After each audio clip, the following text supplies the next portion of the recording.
Oh,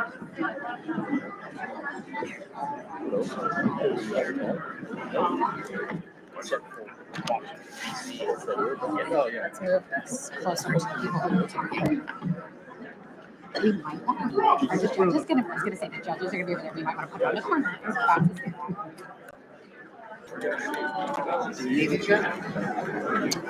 No, I think you're going to hold on.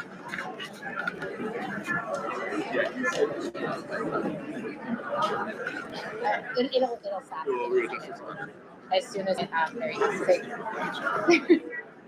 Very cool.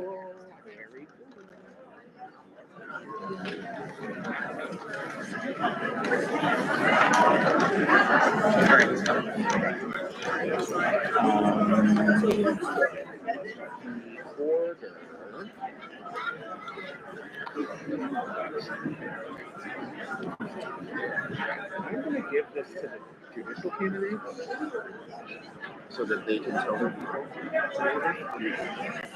Just call it out. Well, the thing is, well, as we call out what we're going to do. Yeah, give it to Rebecca. That's not. Yeah, she did. Because after.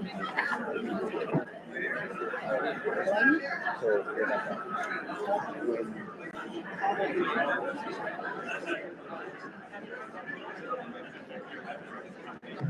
that's the coolest thing I've ever seen.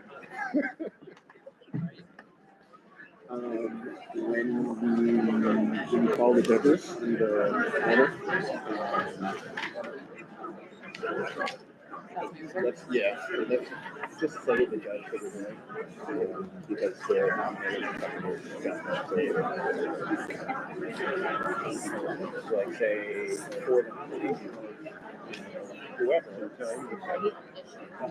I believe that I was reminded of the nomination. I don't know. We're talking about this?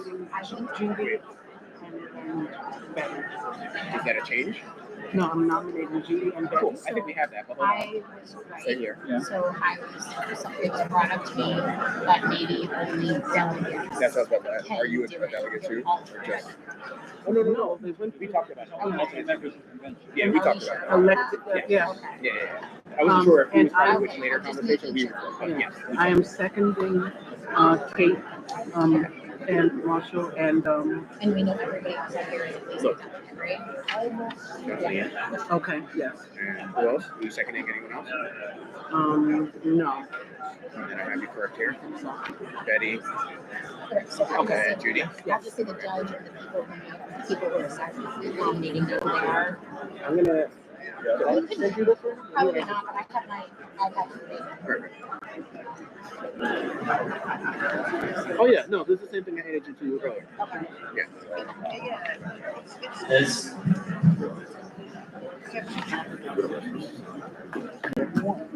We left the great process. And then call the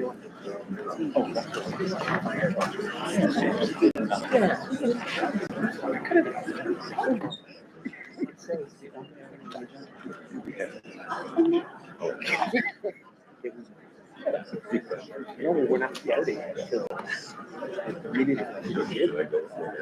Yeah, we're ready. And then, so you go, and then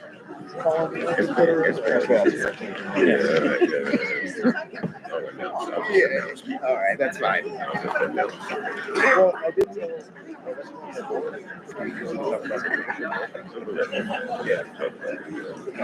that makes sense.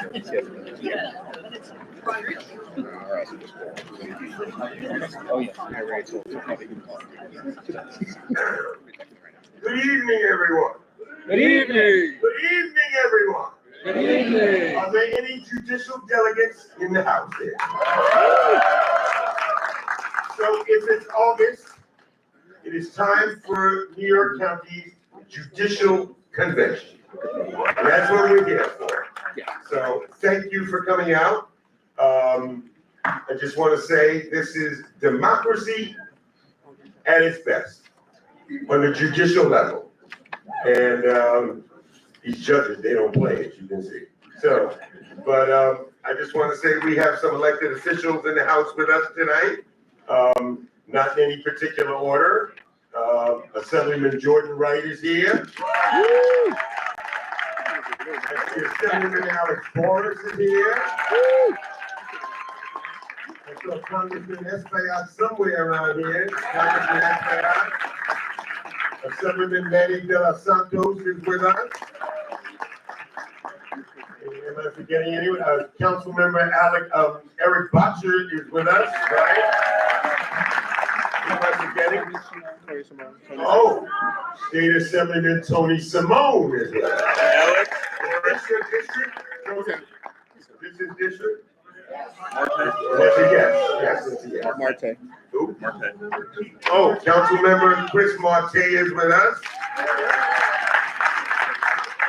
And my colleague in the Assembly for many years, the legend Richard Gottfried is with us.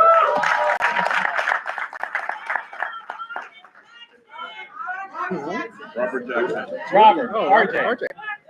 Give me a minute, give me a minute.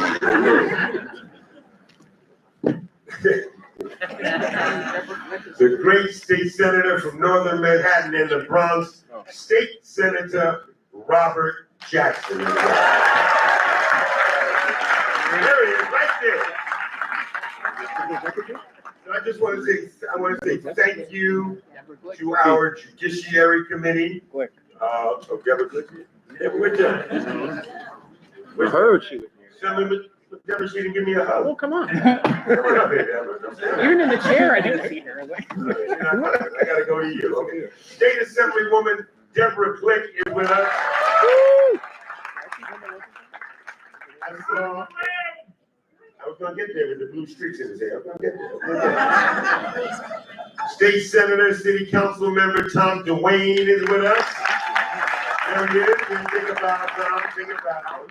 And I'm sure I'm forgetting someone else. But that's it. Okay. So I want to say thank you so much to Curtis Arlock and Rebecca Weintraub for the fabulous work that they have done and they continue to do. I want to say thank you to our executive committee that's up here running this judicial convention. Listen, quite frankly, we have some great candidates for the Supreme Court. It's an embarrassment of riches in so many ways. But I want to bring a guy up here just to talk about this. We need more judicial slots. We need more. We need more. We need more. And the guy that's trying to do it right now, is with us here. And I want you to listen to him carefully. I bring to you the author of the bill that's trying to get Manhattan more judicial slots. I bring to you.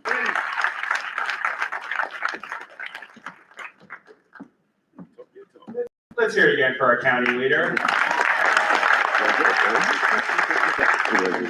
Last year at this event, I gave a speech and people said it was the best speech they ever heard from me, and also that it was the shortest speech they had ever heard from me, and those two things were quite correlated. The speech last year was, let's elect more good judges, and I sat down. And the thesis of the speech this year is still going to be, let's elect more good judges. But I'm going to say a few more words this year. Yeah, give a round for that. I mean, we have, well, the reason I'm going to say a few more words is because thanks to all of your work, we have made so much progress in passing the Uncapped Justice Act. To pass a constitutional amendment in New York State, it needs to pass the legislature, then there has to be an election, and it has to pass the legislature again, and then it goes out to voters as a ballot initiative. And so thanks to your help, we passed it in 2024, and then we had to pass it again either this year or next year, and it would be on your ballot in 2026. We didn't get it done this year, which means next year really is a make or break year for this bill. If we don't pass it next year, we're starting all over again. It's a 4-year clock to get there. And we've made tremendous progress. Every assembly member from Manhattan is a co-sponsor, so thank your assembly member. We've gotten the co-sponsorships up to 85 assembly members. Pass that bill. More than half the chamber in a bipartisan manner, and we've gotten nearly every group to support So thank you if you're part of one of the many, many groups. Thank your district attorney, thank the defenders organizations, thank the business groups, thank the civil trial groups. Almost everyone's behind it. There are a few exceptions, I won't name them here. But if you are part of a group or a bar association, ask if they're supporting the Uncapped Justice Act. You will probably get a yes. And if not, ask them why, because we need every little bit of push that we can to get it across the line this year. There is so much need for more judges, and there is so much talent in this room. And every year, we get to elect such great people, and we also have to see such great people not get their chance, and I don't want to do that anymore. Let's get these good people on the bench. Let's get them serving New Yorkers. Thank you for your help to pass this bill.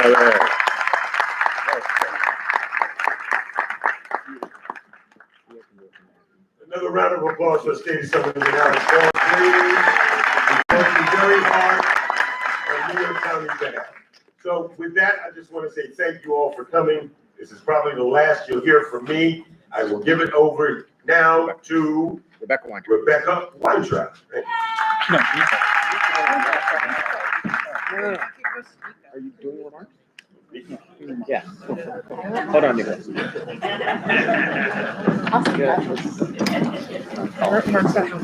Oh, yeah, we're good. Put it on. I don't have this one. We're good. Hi, everybody. Welcome to our New York County Democratic Party Judicial Convention. I'm Rebecca Weintraub, and I have the honor of serving as your co-chair for the Judiciary Committee with Curtis Harlock. I am also district leader in the 76th Assembly District, representing the Freedom Side and Roosevelt Island with Four Freedoms Democratic Club back there. I want to thank all of you, our judicial delegates and alternates, for being here tonight to participate in a really important responsibility that we have as citizens. This is a citizen-led process here in Manhattan, and we elect judges who will uphold the rule of law and protect the rights of all who come before them. What makes this moment even more powerful is that you, the judicial delegates and alternates in the room, are the embodiment of that democratic participation. You are community members, activists, and engaged citizens who have stepped forward to take on one of the most serious responsibilities in our democracy at a time when democracy and the judiciary is under attack across our country. Our process here in Manhattan has served as a model for over 30 years, producing judges of exceptional qualifications who reflect the full diversity of our communities. But tonight, it's not just about the process, it's about you and the vital role that you all play in strengthening our judiciary and our democracy. The judges we select will make decisions that affect people's lives every single day, protecting families, ensuring our fair trials, upholding constitutional rights, and dispensing justice with wisdom and integrity. Your thoughtful participation in this selection helps ensure that our courts remain worthy of the public trust in this nation. So as we proceed tonight, remember that the honor and responsibility of what we are doing here, you are democracy in action. You are helping to build a bench that will serve not just Manhattan, but our state and our nation, and hopefully provide even more judges, not just the ones that we have space for tonight, and help build a moment that will protect us in a very critical moment in history. So thank you so much for being here.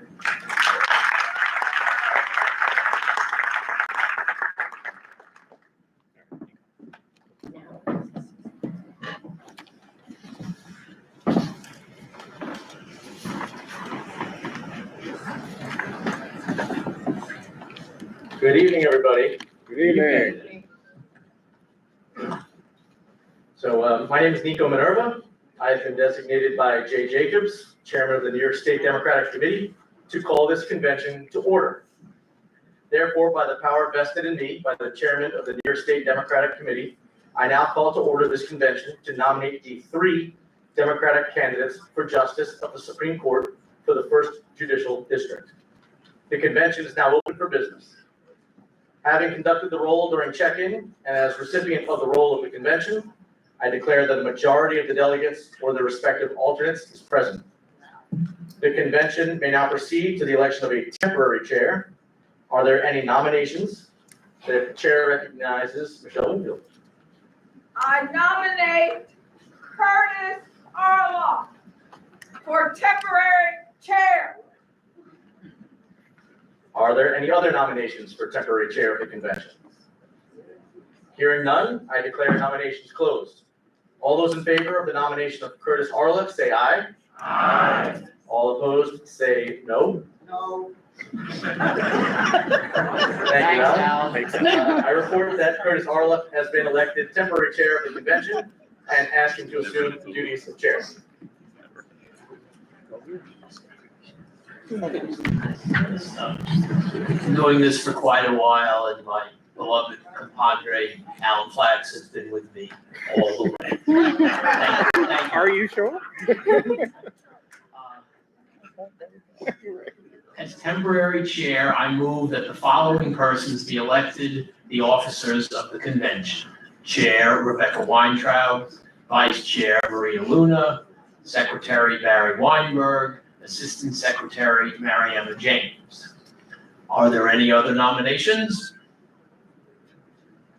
Hearing no further nominations, the chair declares nominations closed. All of those in favor of the slate of officers proposed, say aye. Aye. Those opposed, say no. The chair now declares the following persons to be the permanent officers of the convention. Chair Rebecca Weintraub, Vice Chair Maria Luna, Secretary Barry Weinberg, Assistant Secretary Mariana James. Will the permanent chairperson now assume the duties of the chair? The following have been proposed as the rules of the convention.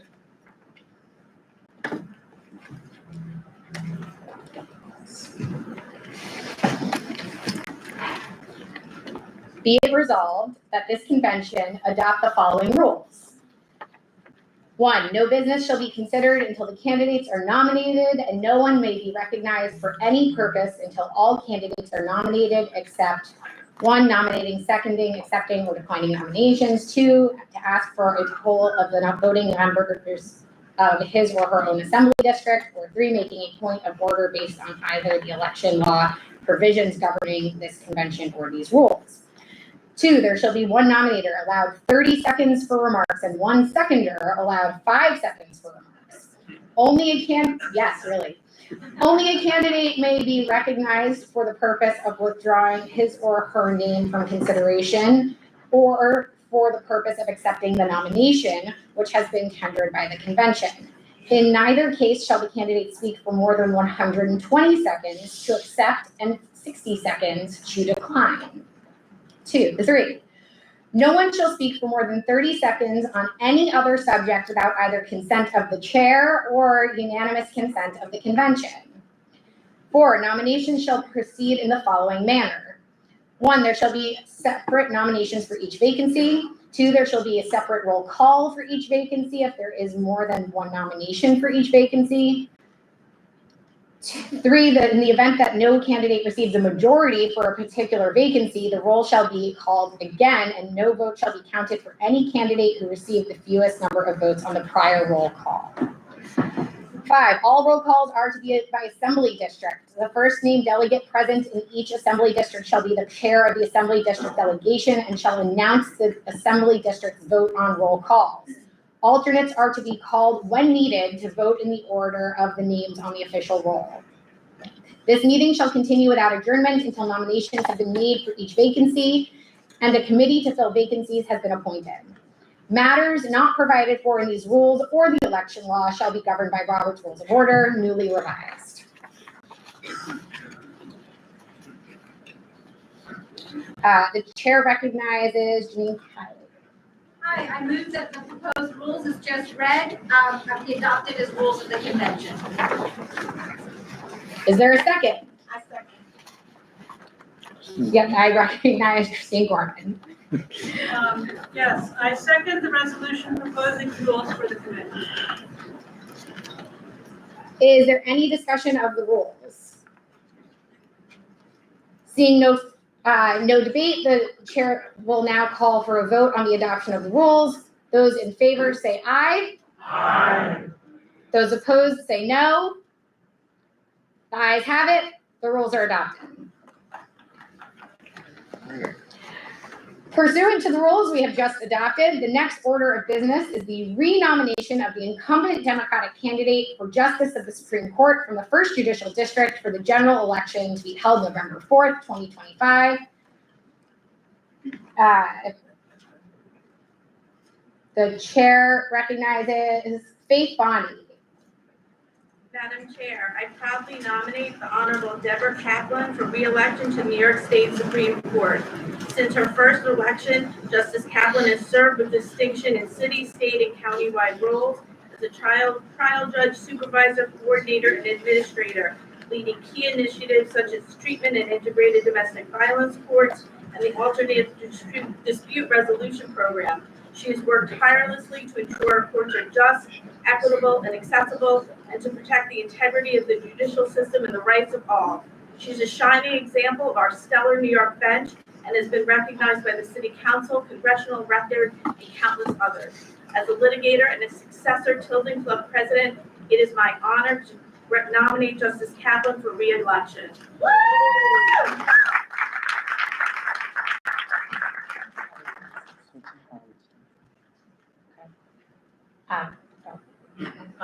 Call for a second. I second the nomination of Deborah Kaplan, who is not only the Honorable Deborah Kaplan, not only an outstanding jurist, but has revolutionized New York Supreme by spearheading our alternative dispute resolution part and mediation in our court. I urge you to support this visionary. Thank you.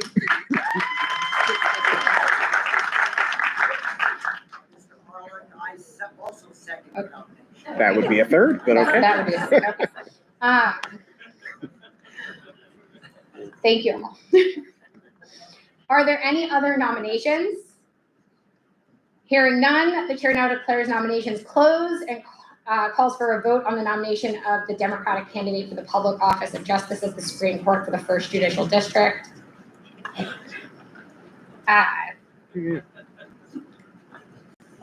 All those in favor of the nomination of Deborah Kaplan, say aye. Aye. Those opposed, say no. The chair declares that Deborah Kaplan has been re-nominated as the Democratic Party's candidate for the public office of Justice of the Supreme Court for the 1st Judicial District in the general election to be held November 4th, 2025.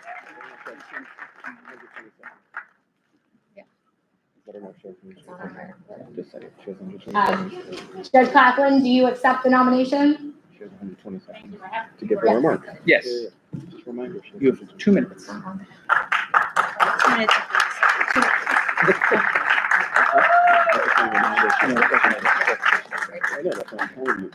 Oh, there's a podium with a mic. You can stand at it.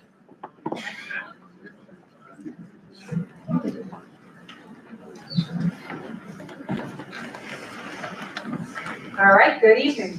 Good evening. Delegates, elected leaders, fellow judges, family and friends. Thank you very, very much. And to our county leader, Keith Wright, thank you so much for your enduring friendship over so many years. It's really a true honor and privilege to be nominated for a second time as a Justice of the Supreme Court in the county where I made my home for well over 30 years.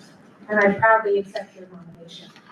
14 years ago, district leaders Louise Dankberg and Charles Buckle nominated me and made their memories always remain a blessing for all of us. I'd like to thank Faith Bondi and Darrell Brodsky for their kind words in nominating me. Your gracious words mean so much, and I'm grateful for your support.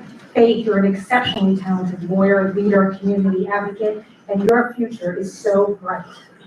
Darrell Brodsky, you've been a wonderful friend and community leader for well over 20 years. We when I was back running for civil court on the east side, and I'm grateful that you stepped up to second my nomination. I worked with so many talented lawyers for my many years, 24, serving as a judge in this county, and it's been interesting and rewarding. But I also served in criminal court in my original life, and also doing family court matters, and also in resolution parts and many parts of the Supreme Court. And that gave me a lot of experience and insight that helped me in my later endeavors. This includes serving as your administrative judge of Supreme Court civil term in our county for many years, and more recently as the deputy chief administrative judge for all of the courts in New York City. but I am truly enjoying being back in the court in my current role as the only judge in New York City working to facilitate settlements for all 5 counties. Because I really believe it's important to help people to get to agree to how to resolve their disputes. And that's really a great service to them and to the court system. I'll just finish by saying throughout my journey, my approach has never changed. You work hard every single day to be the best judge that I can be. The kind of judge that litigants in our courts deserve to have deciding their case. The kind of judge I wanted to appear in front of when I was representing people. Because every case is extremely important, especially to those involved. And I first learned this during my 11 years representing indigent defendants at the Legal Aid Society. So my commitment to integrity, fairness, and impartiality has never wavered, because I believe preserving the rule of law has never been more important in my lifetime, and perhaps never more than since the nation's founding. So for the most part of my journey, my wonderful principal law clerk, Joe Levinson, who's in the back, has been by my side. Wearing many different hats, but always providing excellent counsel and genuine friendship. And Jimmy, you are the best. Thank you for everything. To my husband, Harlan Silverstein, and our son, Daniel Silverstein, I love him more than I will ever say, and thank you for your support in being here. And finally, to our delegates, thank you so much for this vote of confidence, your support, and your trust. I promise I will continue to do my very best to never let you down.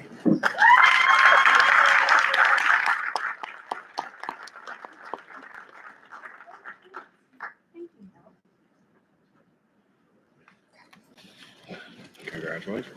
Thank you very much.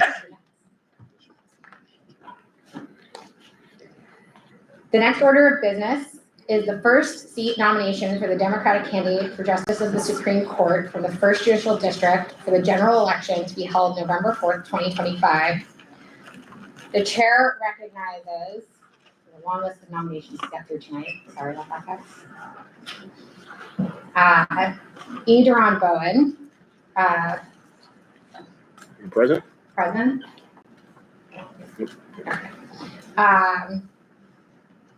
I recognize For the nomination of Christopher Chin, Michael Schweinsberger. Schweinsberg.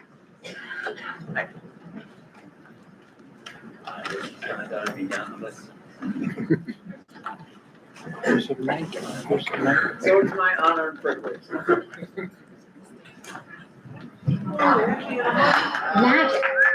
Magic. So it is my honor and privilege to nominate Judge Christopher Chin as Justice for the Supreme Court of New York.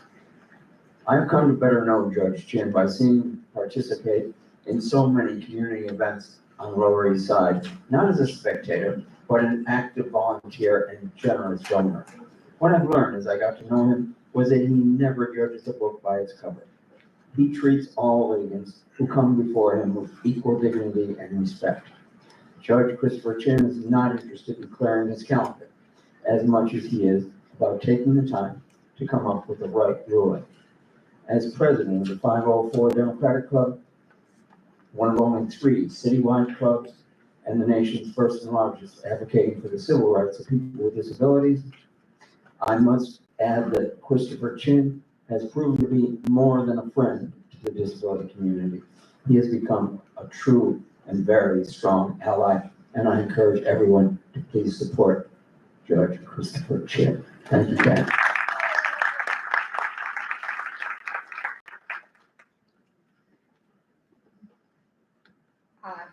First, I recognize Melissa Carty. Yes.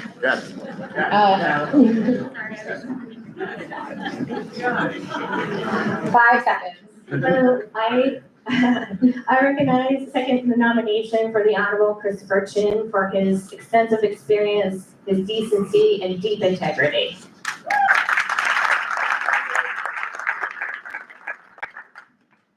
For the nomination of Austin D'Souza, I recognize Paul Devlin. What? Right? Oh. Right? Oh, wait, yeah, we have to call you. Yeah. Sorry. We're going to call you up each in between. Apologies. Judge Chen.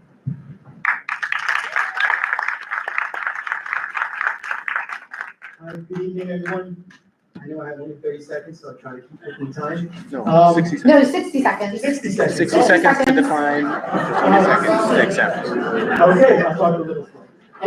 So thank you, everyone. Thank you, county leader. Thank you, elected officials. Thank you, delegates, for being here. So this is the third time that I'm standing up on stage at the convention. And as a kid born in a country that most of you have not heard of before, and where my family were second-class citizens, it really is still overwhelming to be up here, standing in front of you, to be nominated as this, for a Supreme Court justice spot, along with my esteemed colleagues who are also here today. So I want to thank everyone. I want to thank Mike and Melissa for those kind words. I just want to thank everyone that spoke up for me this year on my behalf. And for those that I haven't had a chance to get around to sitting down with and getting to know, please be assured I'm going to fix that this year. And so be warned, I will be calling you to get to know you and hopefully gain your trust and support. Thank you, everyone. And I'm declining the nomination.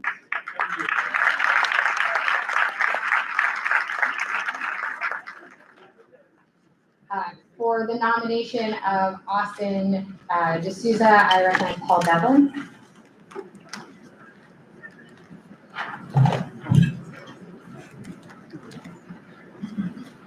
I'm humbled to stand to put into nomination someone who grew up as the son of poor immigrants and is leading our courts today.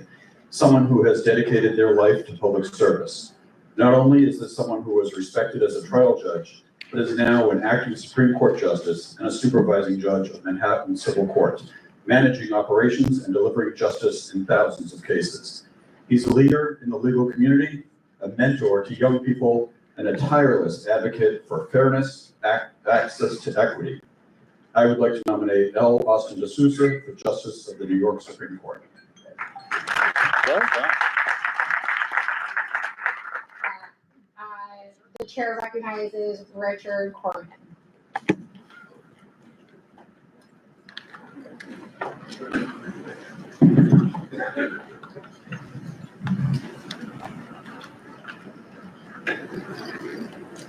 I'm honored to second Supervising Judge Austin D'Souza's nomination. He reflects the best of what we stand for in the judiciary. It's not just his years of service, it's how he's used every role to lift others up, champion diversity, and open doors for the next generation. He brings fairness, compassion, and integrity to every decision, and he lives those values every day. What sets Austin apart is his heart, and that's why I'm proud to call him my friend and stand here and second his nomination for Justice of the New York Supreme Court.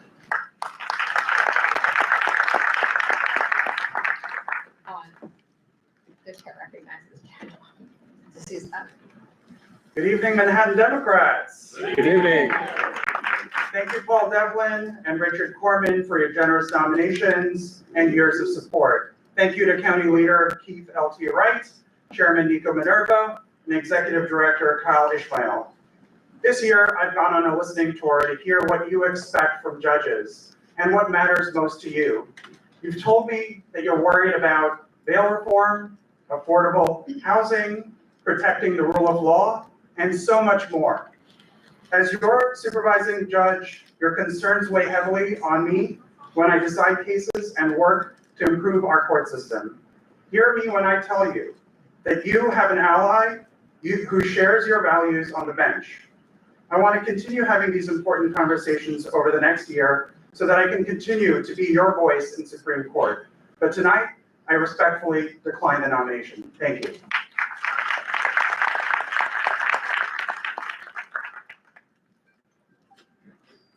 The chair recognizes for the nomination of Judge Hasa Kingo, Joan Halo. Joan? Okay.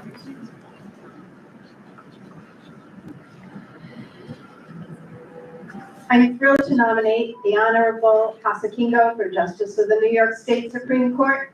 He was born in Zimbabwe and is now an acting justice in New York County, managing a docket of more than 1,300 cases. Many of them concern the Child Victims Act, where survivors of childhood sexual abuse get their long overdue day in court. He was early recognized for his intelligence and character, as his peers chose him to be the graduation speaker for both the Medill School of Journalism, my alma mater, and Georgetown Law. His commitment to legal excellence and devotion to the people he serves deepened as a former family court judge, an assistant attorney general, and an assistant Manhattan DA seeking just outcomes over mere convictions. Two of our county's most highly respected Supreme Court justices, Peter Moulton and George Silver, chose Hassa as their principal court attorney, and I predict that his brilliance and faithfulness to justice in these trying times will call him to higher and higher courts after, of course, he is elected to the state Supreme Court. Thank you. The chair recognizes Daniel Patterson. You have 5 seconds. Or whatever.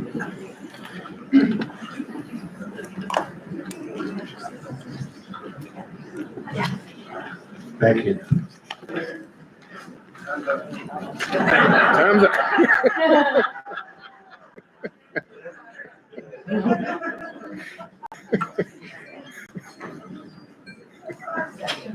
It is my honor to second the nomination of the Honorable Hassa Kingo. Judge Kingo's life and career have been defined by fairness, compassion, and service. Thank you very much.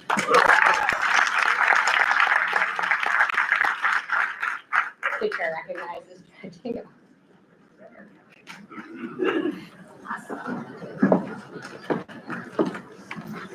Good evening, Manhattan Democrats. Good evening. My name is Hassa Kingo. I'm an acting justice of the New York State Supreme Court, a former family court judge, and a proud son of parents who instilled in me a lifelong devotion to public service. I'm deeply grateful to Joan Palo for nominating me and to Daniel Patterson for so graciously seconding that nomination. I also want to extend my heartfelt appreciation to our esteemed county leader, Keith L.T. Wright, the Manhattan Democratic Party, and to the district leaders, judicial delegates, and alternates whose dedication and volunteer work make this important process possible.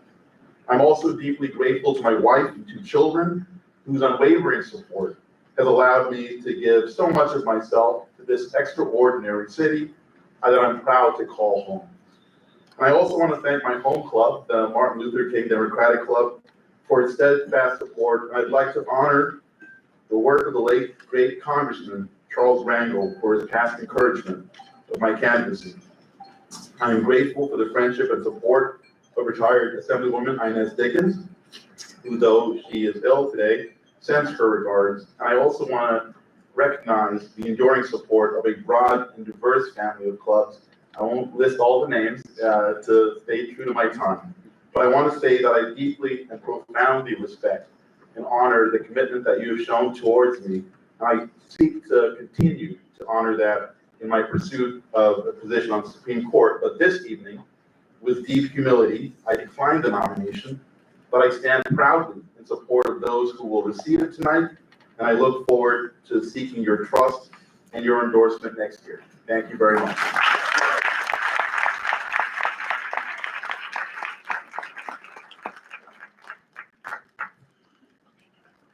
For the nomination of Judge Betty Lugo Martinez, I recognize Mariana G.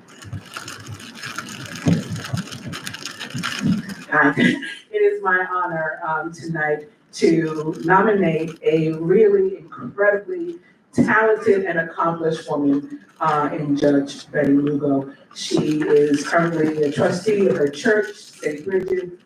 She is recently the former president of the Puerto Rican Bar Association.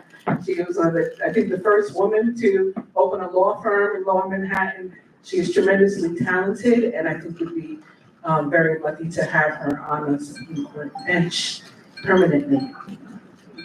The chair recognizes Aisha Torres. You have 5 seconds. It is my honor to second this nomination. Betty Lugo has been a shining star in our community as a woman as a justice and as a mentor to a lot of people, not only women, but young people, men also, to rise and dream a dream. It is my honor to second the nomination.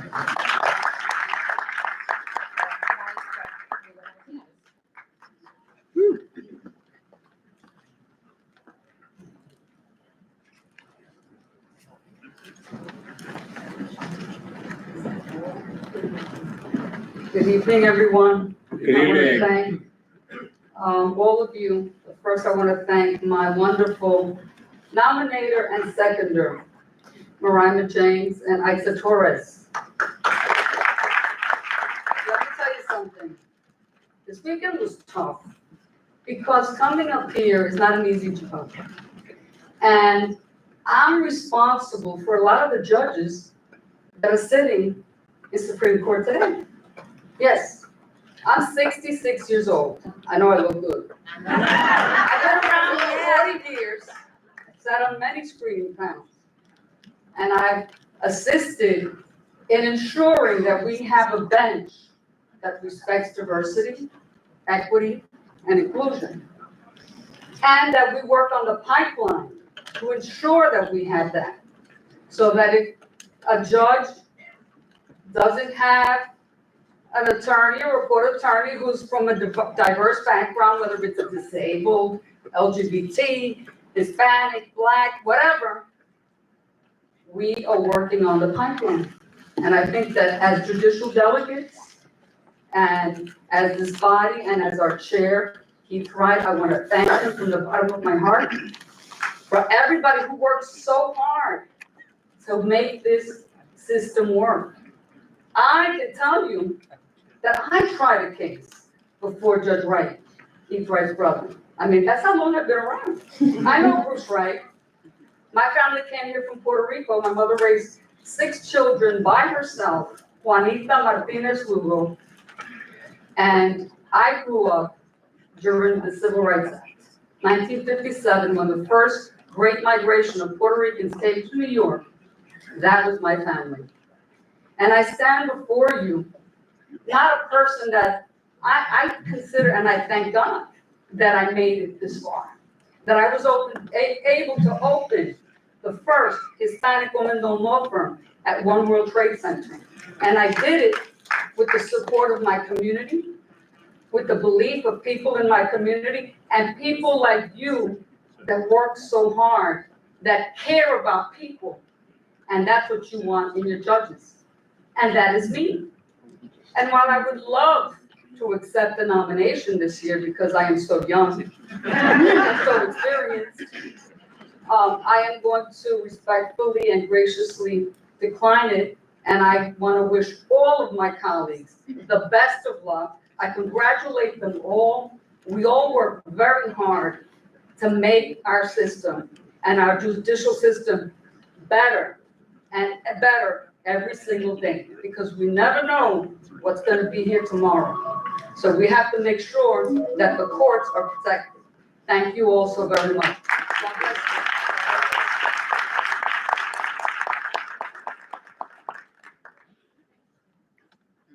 For the nomination of Judge Ivana Marcus, I recognize Pablo Zavallos.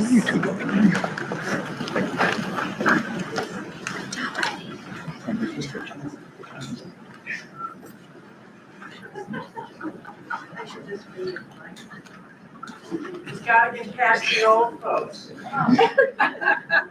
We'll get there. Yeah, okay. Just wait them out. All right, good evening. Good evening. My name is Pablo Zavallos, and I'm the district leader for the 69th Assembly District, Part B. And it is my honor to enter Judge Ivana Marcus's name into nomination. As a Supreme Court Justice, she sits in the Integrated Guardianship Part, which presides over cases where there are applications for legal guardians in conjunction with existing housing court cases. In her writing, Judge Marcus demonstrates thorough, careful, and nimble legal analysis in evaluating matters from commonly litigated disputes to rapidly evolving areas of law. Her colleagues regularly call upon her to provide continuing legal education classes to survey the state of the law in a given subject matter and describe updates on key legal developments. And as a longtime court attorney to Judge Margaret Chan, recently elevated to the First Department, she helped parties arrive at sensible resolutions for their cases. Nominating and electing Judge Marcus to the Supreme Court would enrichen our bench in New York County. Thank you for considering her candidacy. The chair recognizes Vanessa Aronson. You have 5 seconds. I am proud to second the nomination of the Honorable Alana Marcus, a dedicated jurist and community leader committed to justice, compassion, and protecting the most vulnerable.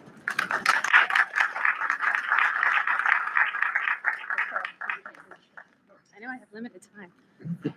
You have 60 seconds. Good evening, everyone.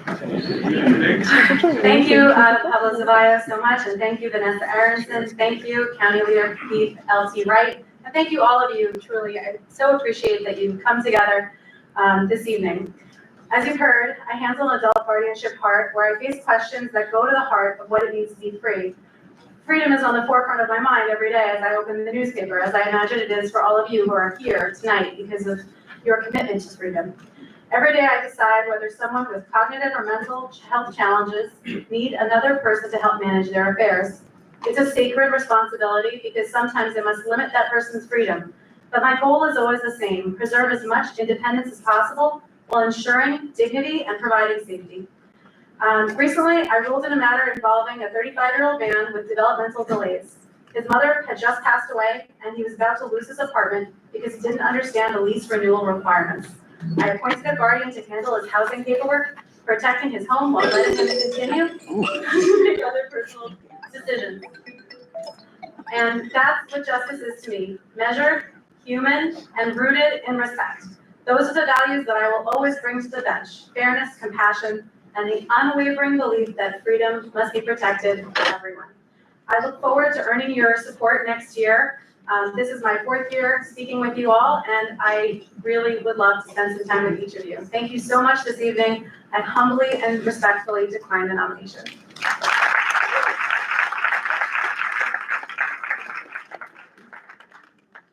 For the nomination of Judge Eric Schumacher, the chair recognizes Paul Devlin.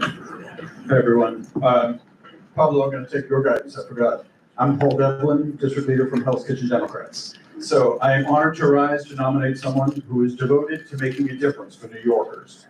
This is someone who has been working in the New York State court system for over 40 years with a passion for helping others. He has climbed the ranks from court attorney to deputy clerk of the Appellate Division, First Division, and was elected to civil court in 2020. His experience in the Appellate Division as well as the criminal court makes him a great candidate for the Supreme Court, and I know he will continue with his love of providing assistance to the public. I would like to nominate Eric Schumacher for Justice of the New York Supreme Court. The chair recognizes Leila Lagasco. You have 5 seconds.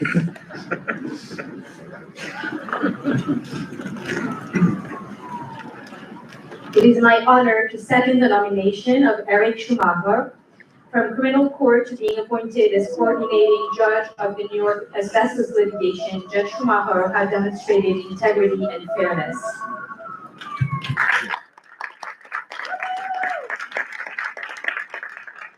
Chair recognizes Judge Schumacher.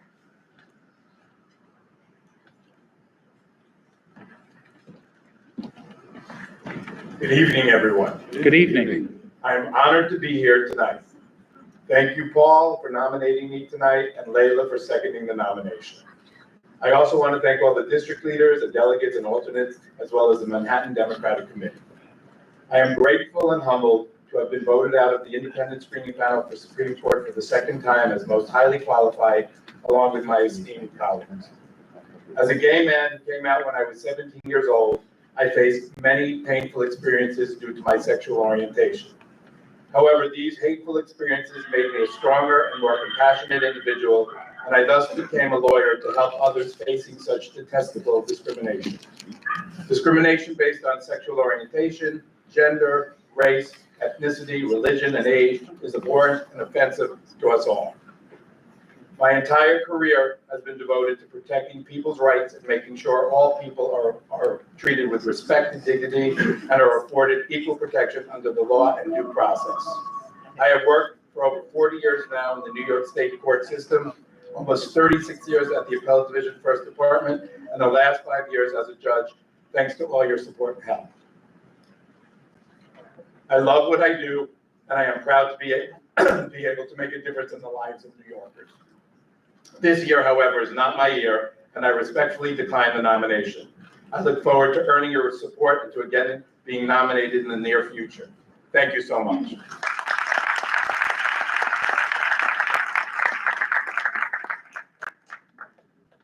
For the nomination of Judge Seth Steed. Is he? I don't have anything to say. Okay. For the nomination of Judge Richard Slide, I recognize Louise Vermont. You have 30 seconds. Thank you, Madam Chair. Good evening. My name is Luis Roman, and I'm proud to represent Broadway Democrats from the 69th Assembly District. It is my honor and my pleasure tonight to place a nomination in the name of a dedicated, committed, and talented jurist, Richard Sy. Thank you very much.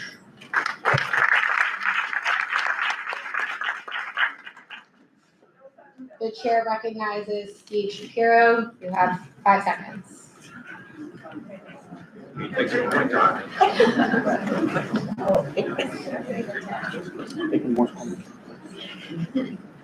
am delighted to second the nomination of Judge Richard Sy, who epitomizes the scholarship and kindness and objectivity that we need on the bench.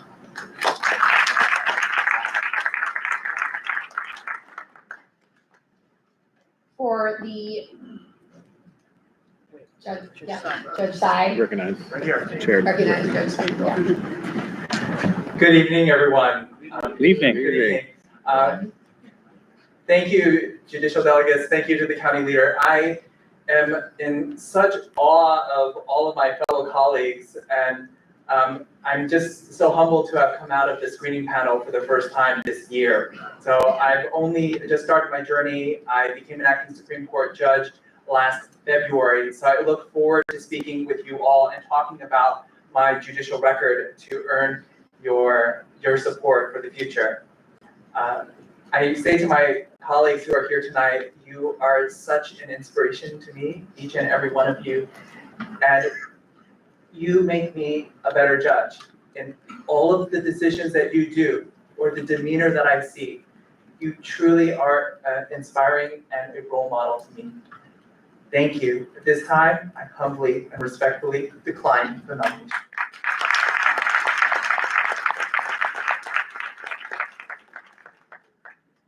For the nomination of Judge John Wong, I recognize Tony Hoffman. You have 30 seconds.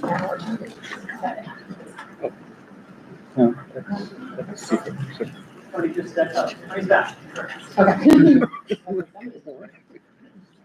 Call one person, but someone else can. I knew this would happen. Yeah. It's inevitable. I step up to, I nominate John Wang, Supreme Court. I'm pleased to nominate Judge Wang. He has been twice reported out to the Manhattan Democratic Party's independent screening panel in the past 4 years. As an acting Supreme Court justice sitting in the presiding judge of Midtown Community Justice Center, Judge Wang offers programming to young adults and individuals struggling with mental illness, substance abuse, and other behavioral health issues charged with low-level offenses throughout Manhattan. Judge Wang has found a deep passion in trying to stop the revolving door of criminal justice. Thank you very much. The chair recognizes Richard Corman. I'm honored to second the nomination of Judge Wang to the New York State Supreme Court based on his work at the Midtown Community Justice Center and his trial and decisional record. That being said, Judge Wang is not able to join us tonight. He's with his 14-year-old son, who is a competitive speed skater and who qualified for a national race this past weekend at the Olympic Oval in Kearns, Utah. Judge Wang sends his deepest regrets to us. That's pretty special.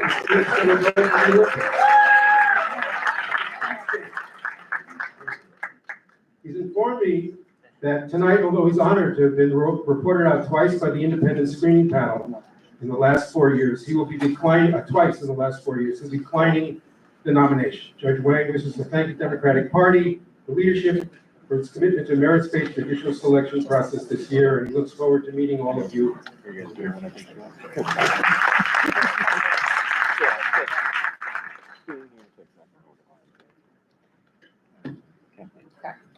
For the nomination of Judge Kathleen Waterman Marshall, the chair recognizes Steve Smoltz.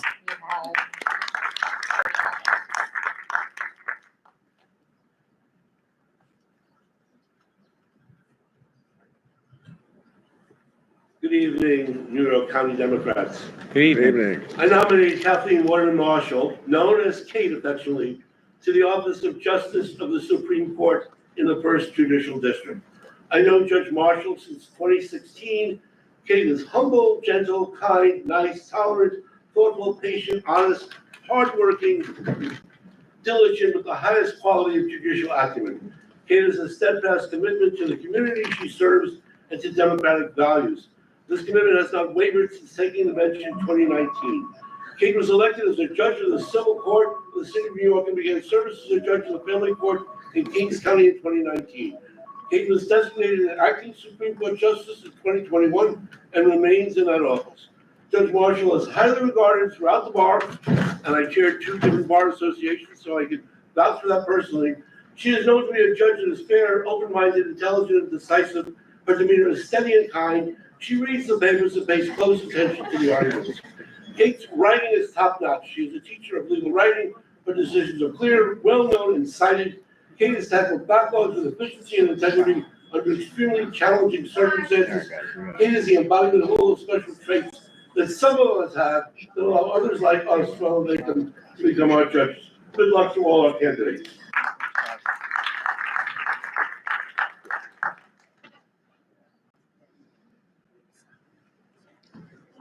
The chair recognizes Mariana Davis.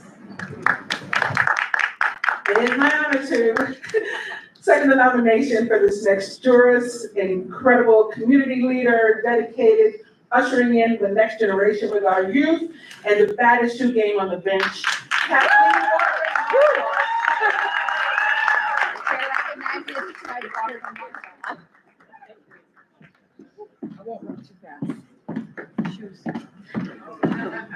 Hi, everybody. Thank you so much. Well, good evening, Manhattan Democrats. Thank you, Steve. Thank you, Mariama. I'm humbled by your comments. I'll try to keep it short because Steve took up all my time. Thank you, county leader and delegates and all of the folks that are here today upholding democracy. I want to thank the people that met with me in the last couple of weeks and the people that came out yesterday. To Sylvia's also. We had fun, and I appreciate your time. I'm humbled to have come out of the panel twice, and I am now eligible to run for Supreme Court. I have been one of your judges for 7 years. 4 of those years have been in Supreme Court. I was tasked with the Brooklyn Family Court for the first 3 years, and the Matrimonial Division. Justice Deborah Kaplan elevated me in short order to acting Supreme Court to take over a Matrimonial Division. I know what it's like to make hard decisions about people's lives, with care and concern and intelligence and right decisions that are cited by other judges in that regard, even when it's at personal expense to myself. I know what that's like. I am tried, tested, and true. I love this city. I live in this city. I'm from this city. I'm grateful that I have a career that I get to help my fellow New Yorkers every day in meaningful ways in critical times of their life. And I'm just I can't believe that I'm standing on this stage. I'm not accepting the nomination this year. I was born uptown to working class folks. I was raised downtown. I'm not from every neighborhood, but I am for every neighborhood. There you go. I look forward to meeting with everybody during the course of the year and earning your trust and hopefully your role in the next cycle. Appreciate you.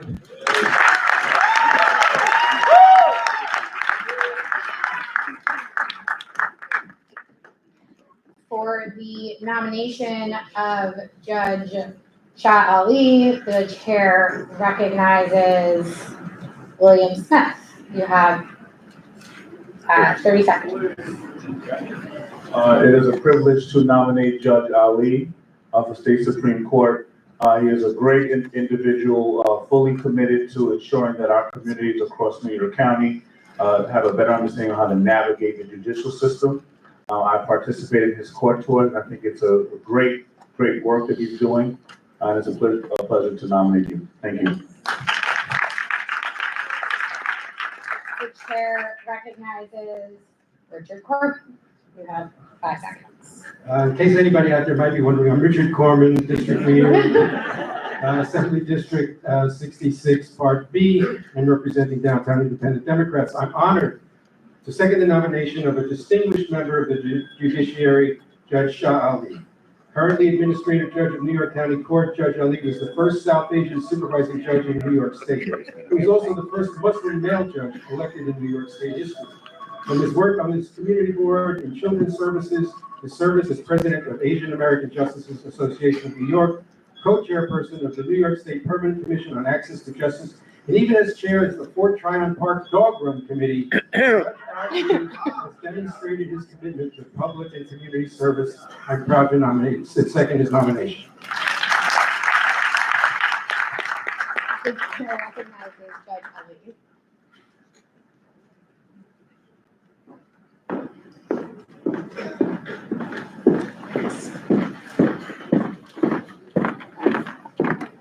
Thank you. Good evening, Manhattan Democrats. Thank you very much.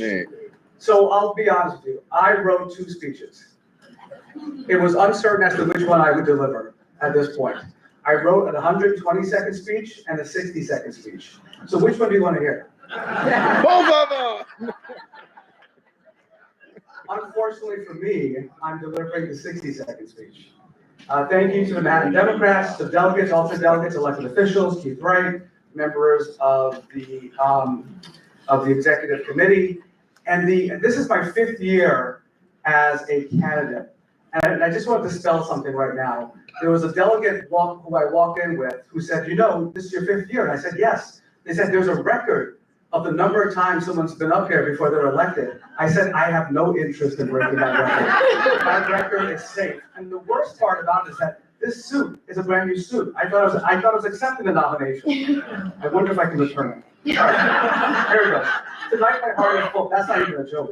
Tonight my heart is full. Not of regret, but gratitude. I didn't win the nomination this year, but I want you to know that your support, your time, and your encouragement and your belief in me was never wasted. I worked hard and I showed up. I came to this country from Guyana when I was 5 years old. I didn't know much about America then, but I knew that it was a place where American dreams can root and grow. My parents taught me that here, you could pursue happiness, opportunity, and a better life. They never promised me it would be easy, but that only it would be worth trying. And I carried that lesson through every challenge, every setback, and yes, every campaign.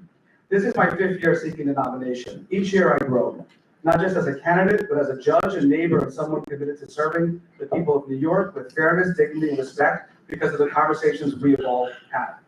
I may not have crossed the finish line this year, but we built something powerful, something worth carrying forward. I promise you this, I am not done. I will be back next year, but not to break that record. I'm ready to work harder with the same dedication. Please accept my thanks and gratitude for all of you who did support me. But this year, the numbers just were not there. We were creeping up to that point, but they're not there. You got to follow the numbers. So I humbly declined the nomination. Thank you.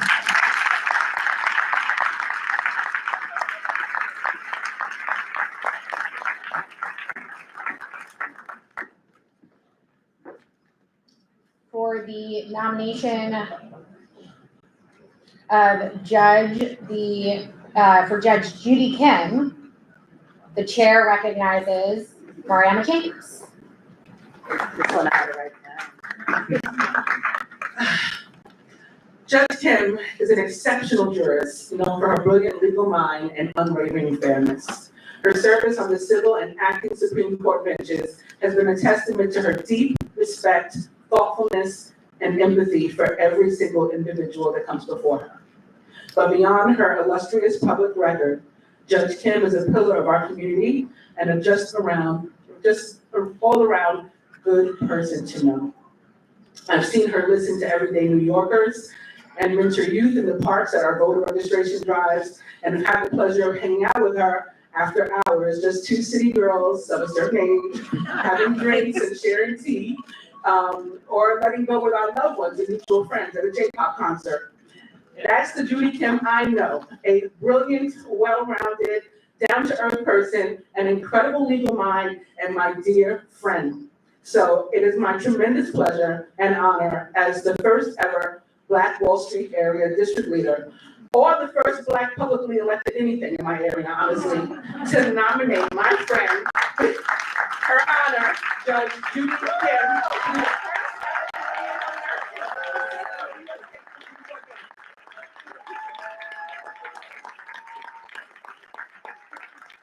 The chair recognizes Sung Lee.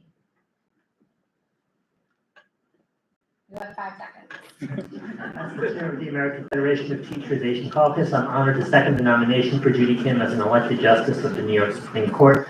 Judge Kim has many years of public service in New York and in support of women, LGBTQI citizens, and immigrants. Therefore, she would be an amazing and the first Korean American justice of the New York Supreme Court. Thank you.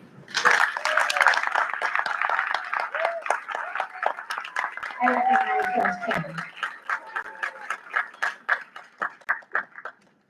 Good evening, everyone. Good evening. Thank you to our chair and district leader, Rebecca Weintraub, and this committee for running this smooth convention.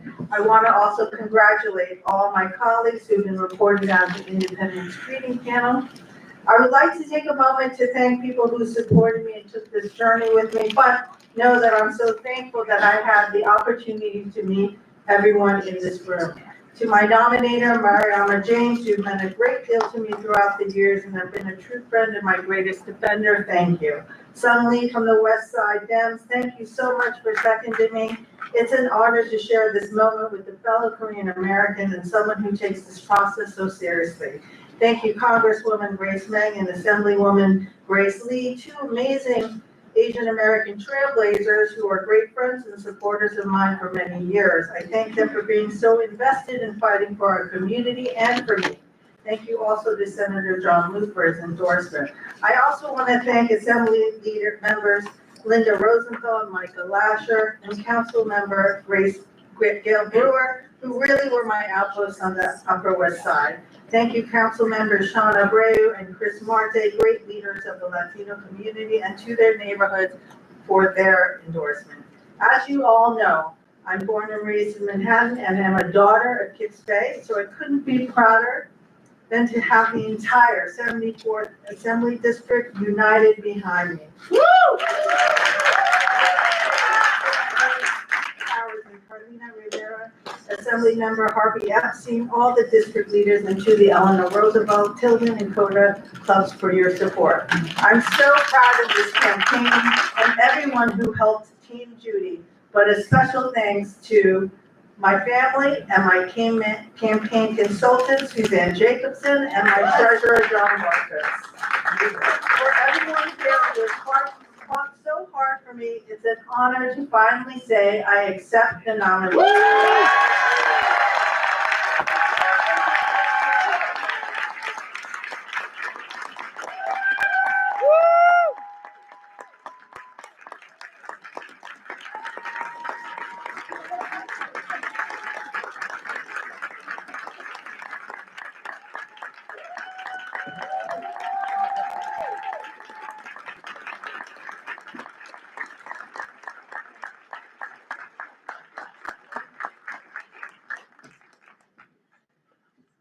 Are there any other nominations for this seat? Don't worry, there's a lot more to go tonight. We got a couple others. Hearing none, The chair now declares nomination closed and calls for a vote on the first seat nomination of the Democratic candidate for the public office of Justice of the Supreme Court for the First Judicial District. All those in favor of the nomination of Judge Judy Kim, say aye. Aye. Those opposed, say no. The chair declares that Judy Kim has been nominated as the first seat candidate of the Democratic Party for the public office of Justice of the Supreme Court in the general election to be held November 4th, 2025. The next order of business is the second seat nomination, the Democratic candidate for Justice of the Supreme Court from the First Judicial District for the general election to be held November 4th, 2025. The chair recognizes for the nomination of Judge Suzanne Adams, Maria Luna.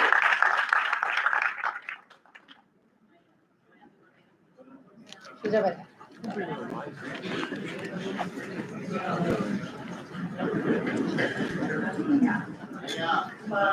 Maria Luna.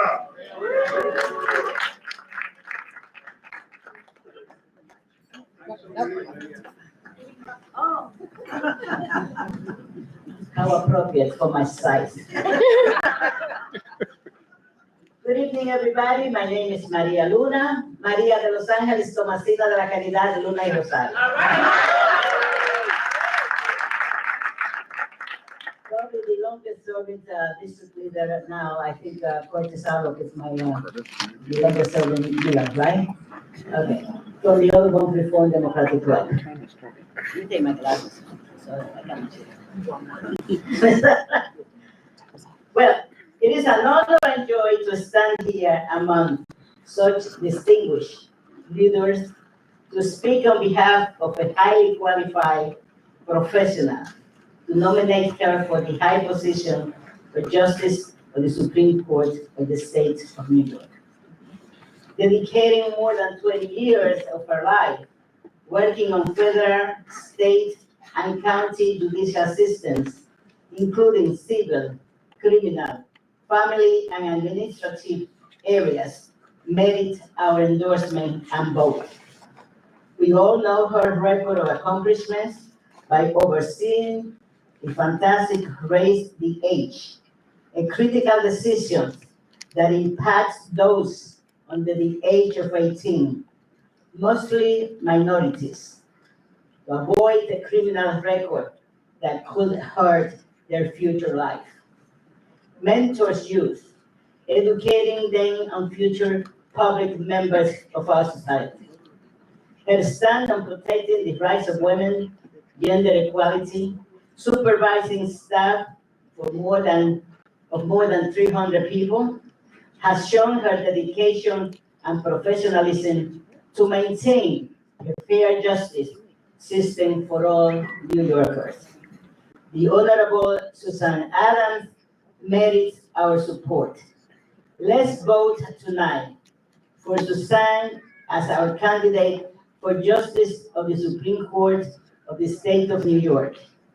Please join me nominating and celebrating her accomplishment and a well-deserved victory. Yo espero que todos esperen. Me den la oportunidad de hablar en español un poco.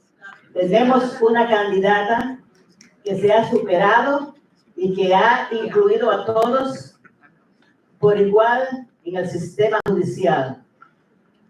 Mentoring, ayudando a los jóvenes a ser mejores jóvenes y que sea un futuro mejor para toda nuestra sociedad. Es un mérito que debemos darle gracias a ella. So I would like to say that we need to have more inclusive people in our judicial system.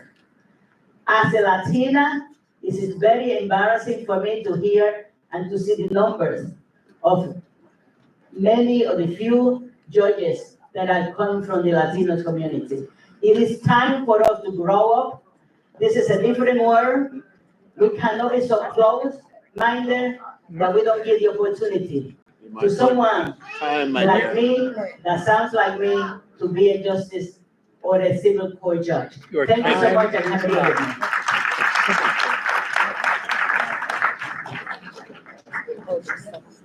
Seconded. Okay. The chair recognizes Robert Ruby Rinsberg. You have 5 seconds. I'll be fast. My name is Robert Ruby Rinsberg.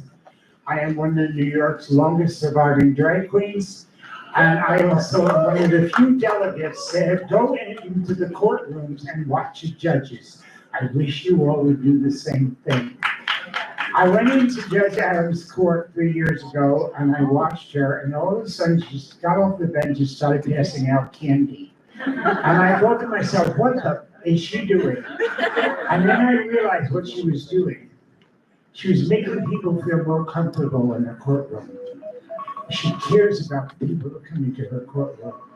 And I've become very dear friends with her, and it gives me a great privilege to second the nomination for the one and only Honorable Suzanne Adams.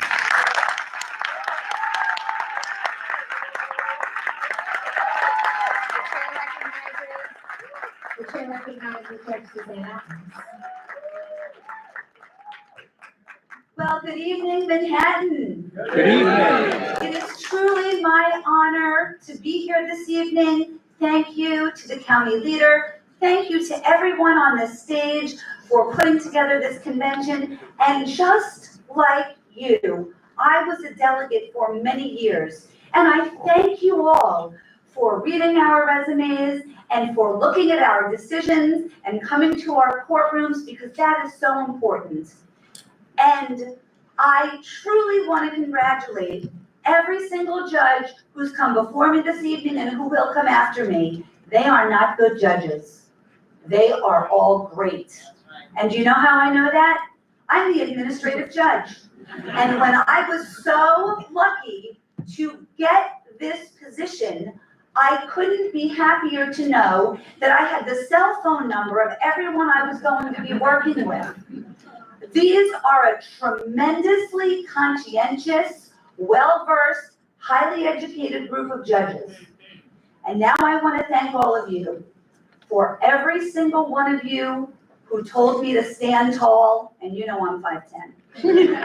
For every single one of my friends out there who gave me a kind word or an encouraging text or an encouraging call, thank you so much for helping me move forward on this journey. I am so moved that you're all here this evening to support me. I cannot thank you all enough. I want to thank Scott and Lily and Diana watching at home, my parents, my consultant, Ann Stroll, my treasurer, John Bartos, and I want to recognize my former club, Lex Club. And please know, I will continue to do a wonderful job and make the people of the city of New York proud.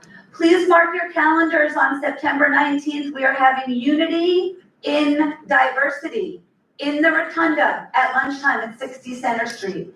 It's one of my favorite events, and I would invite all of you to come as we celebrate everyone who makes up this great city. It is my honor to accept the nomination this evening.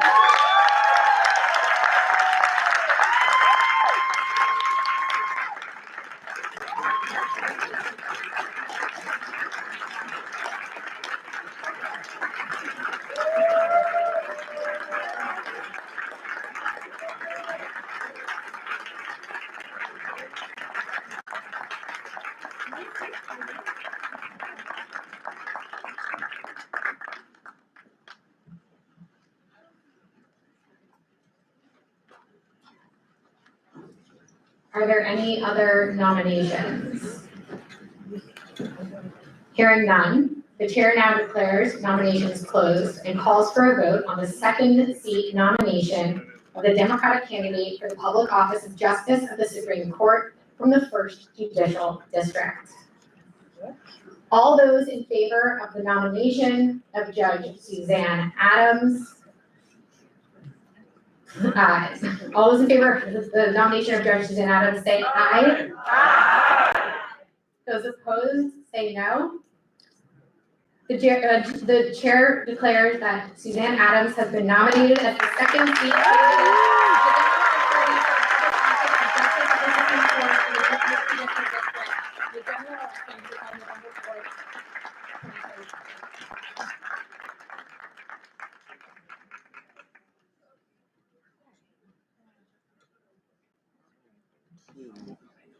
The next order of business is the third seat nomination for the Democratic candidate for Justice of the Supreme Court from the First Judicial District for the general election to be held November 4th, 2025. The chair recognizes, For the nomination. the chair recognizes for the nomination of Judge Jim Kleins, Howard Sanders.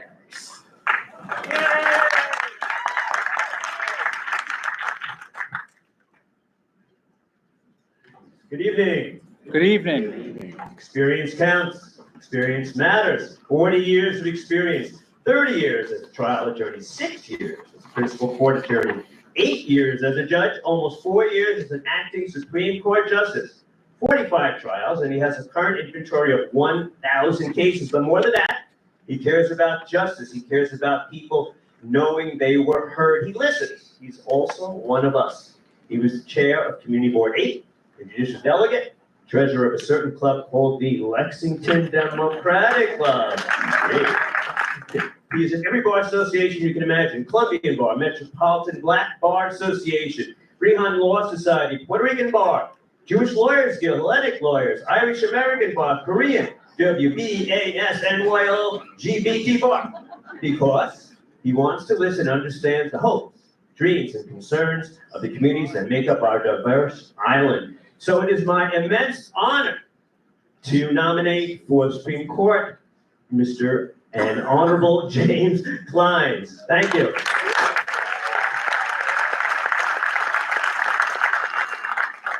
The chair recognizes Teresa Cantor.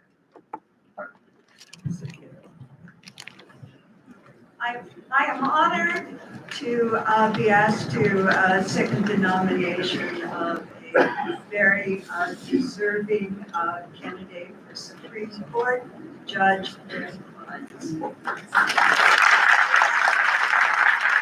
chair recognizes Judge Kleins.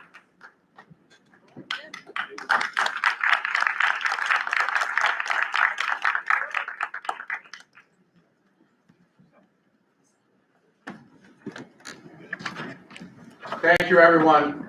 I really appreciate being here, and I appreciate all the delegates, alternates, club officials, and everyone for coming tonight, everybody on the dais, as well as our county leader, Keith Wright. I also was a delegate for many years, and I was asked to interview judges. And two things that I would look at was, number one, experience, and number two, is this person going to protect my rights? And in terms of my experience, if I could just tell you, it is 40 years. It is 40 years of experience that I bring to the Supreme Court bench. 30 years as a practicing attorney in the trenches, going to court every day. 6 years as a principal court attorney to State Supreme Court Justice Alex Tisch, and then for the last 8 years as a judge. Now, the last 4 years, I have been an acting Supreme Court judge, and it is a trial bench. And I sit in a trial part, and I'm a trial judge. And I've conducted, I am proud to say, 45 trials, bringing justice to people, making sure that people's rights are not infringed upon, bringing fair and just compensation to people. Now, will I protect somebody's, that's the experience question. The other question is, will I protect people's rights? Absolutely. Those are words, let's put them into action. Every single year for the last 20 years, I have marched in the Pride March. I don't call it a parade, I call it a march, because it is a march for equal rights, not only gay rights, but equal rights for all New Yorkers, every citizen, every immigrant, every person, so that our rights can't be taken away, can't be infringed upon, and can't be trampled upon as what's occurring today by the federal government and this president. So we need judges to protect our rights. Those are words that I have put into action. Also, let's talk about what I do in the courtroom. I'm faced today with a case, 2 individuals, 2 immigrants, coming home late at night. Day laborers, yes, except they were nighttime laborers, preparing our foods in a kitchen, fancy kitchen in the Spring Street area. They go on the subway in the Spring Street area. It's been proven the arc of the station is extremely sharp. The speed of the trains is too fast. They come around the corner, 25 to 35 miles per hour. They don't slow down. It is physically impossible for the conductors to see around the bend. One, they had fallen into the tracks. They were both run over. One has his arm severed off. The other has his foot severed off beneath the knee. So as you all know, another expertise of mine is a settling judge. I have an expertise in settling cases. I have the knack, so I tried. This case would not settle because the New York City Transit Authority took a no-pay position. I had a settlement conference every morning. I had a settlement conference every evening. Each time, no pay, judge, because it might open up the avalanche, might open up to more lawsuits. So after a 4-week trial, sure enough, the jury came back, millions for one individual, and then millions for the other individual. And yet they still, yes, they still have taken a no-pay position.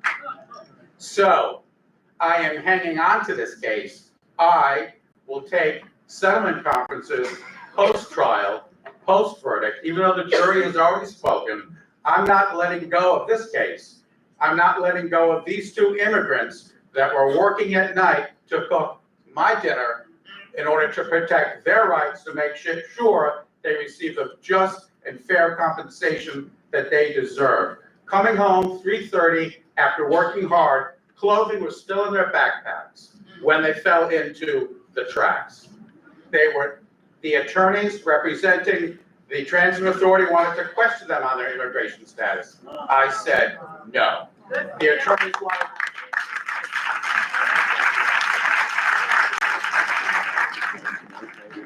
wanted to question, are they off the books or on the books? I said no. Neither has to do with how the accident happened, who's responsible for the accident, or the injuries suffered. The case came back. It is now, I am holding it, and I'm going to work my hardest to continue to make sure they get the just and fair compensation they deserve. Because otherwise, it will be appeal on top of appeal on top of appeal, and they won't see a dime for 10 years. There's another side of the story. 3 weeks later, on a Q train coming home, sure enough, barriers are now on the subway. I'm not saying it was that trial that made it happen, but they've taken corrective action. Thank you so much. I'm asking for your vote, and I accept the nomination. Thank you so very much.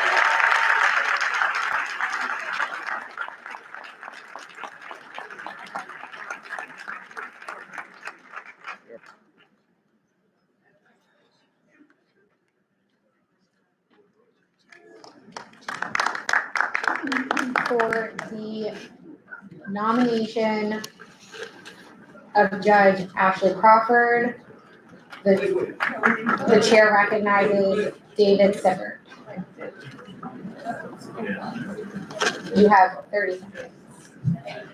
Thank you, Chair. Thank you, fellow delegates. My name is David Sibbert. I'm from the Village Independent Democrats in the 66th Assembly District, also a law professor at NYU School of Law. It's my honor to nominate Judge Ashley Crawford.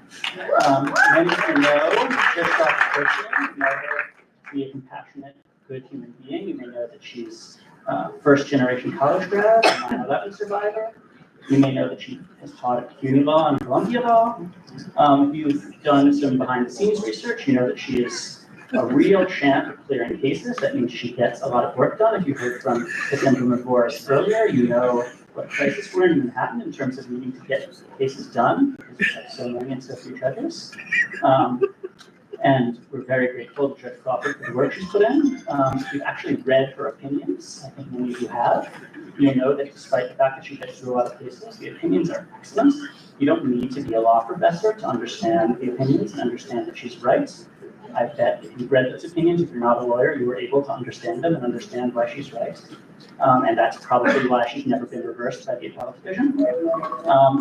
And if you dig into her a little bit further, you see things like in the data, like she's never been disciplined, she's never had a case taken away, she publishes more decisions than most people, and that her values really align with Manhattan's values. She treats criminal defendants with dignity, and she presumes that everyone who appears before her is innocent until proven guilty.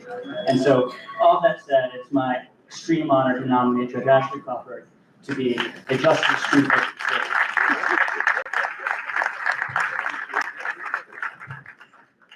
The chair recognizes Tisha McCoy.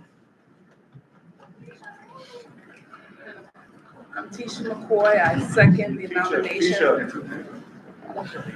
Thank you. I'm Tisha McCoy. I'm honored to second the nomination for Judge Ashley Crawford. Thank you.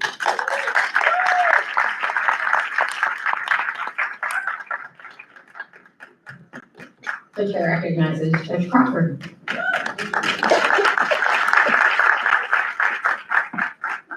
Good evening. First, thank you to David Seifert and Tisha McCoy for the nomination and the second of my nomination. Thank you so much. I am Judge Ashley Crawford, Acting Justice of Supreme Court, and I'm delighted to be with you all this evening. As we know, it's no exaggeration to say that the courts, and in particular the state courts, are holding our democracy together. We've watched over these last several years how the federal courts have dismantled decades of settled case law and settled jurisprudence, and we keep hearing this expression that they are sending these issues back to the states.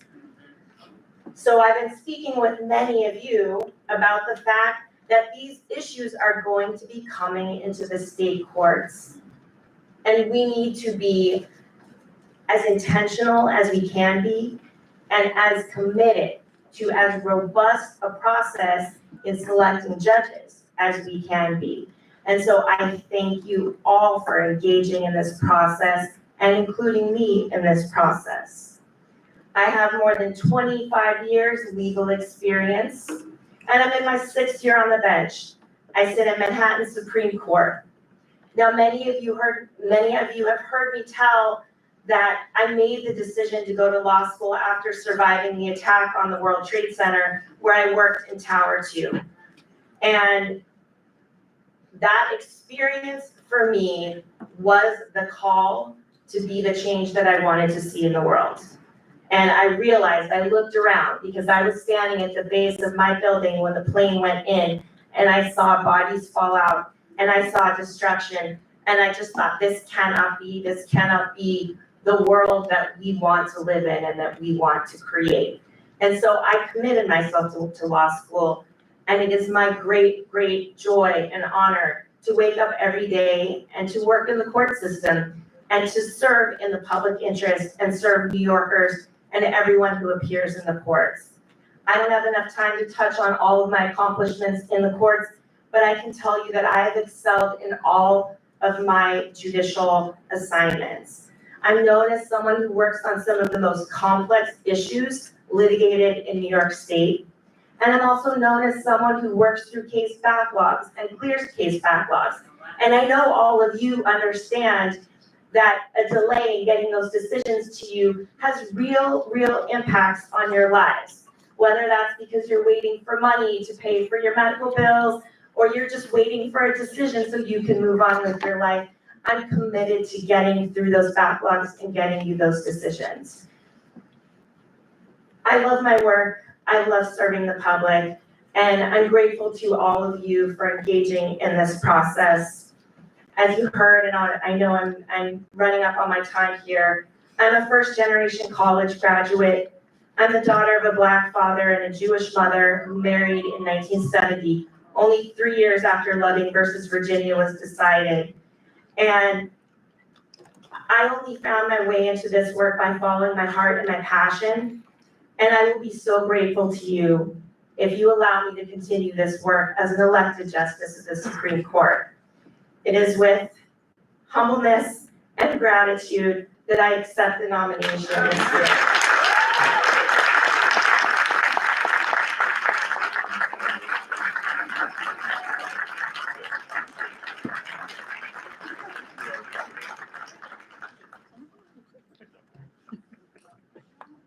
For the nomination of Judge Emily Morales Minerva, the chair recognizes Assemblymember Manny De Los Santos.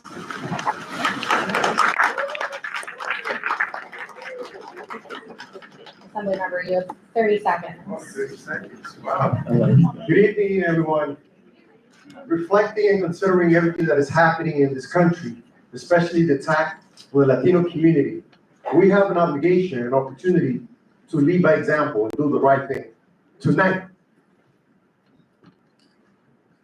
let's embrace diversity and make it clear that we stand for diversity in this county. Currently in Manhattan, we only have 2 Latino serving as justice in the Supreme Court. Manny Mendez, elected in 2012, and Mary Rosado, elected in 2018. Compared to the neighboring borough, the Boogie Down Bronx, 19. 13 are women and 7 are men. Tonight, I ask you, I want to encourage you to do better, to send a message that we stand for diversity. And because of that, I am proud as a man to elevate women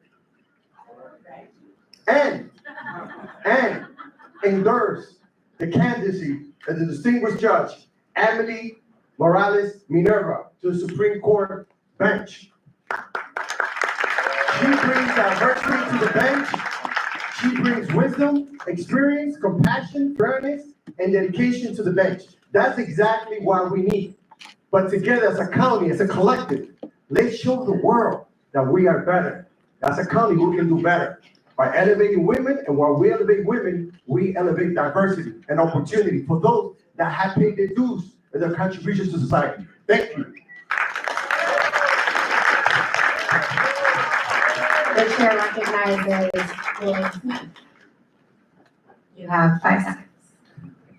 It's my pleasure to second the nomination of Judge Morales Minerva. Thank you.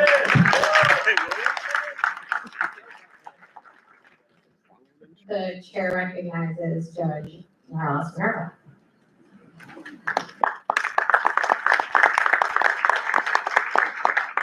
Good evening, everyone, Democrats. Good evening. Good evening. Thank you, Assemblymember and District Leader Manny De Los Santos and District Leader William Smith for your nomination. Your support and belief in me are humbling and mean so much. Thank you also to the Honorable Congressman Adriano Espaillat, to the Northern District Leader. Your support is an honor and an immense source of pride for me as a member of an under-recognized group. I hear Assembly members' passion about diversity. And for me, when I think of diversity, I think of who's in the room. When I think about inclusion, which is what I think Manny is seeking and what I'm seeking, I think about being allowed to sit at the table. I think about knocking on people's doors and calling them on the phone and wanting to be considered on my merits. And the pain of not having that phone call answered. Because somehow I didn't get here before everyone else. Sometimes in those kind of situations as a judge, because I am a judge, a justice of the Supreme Court acting. I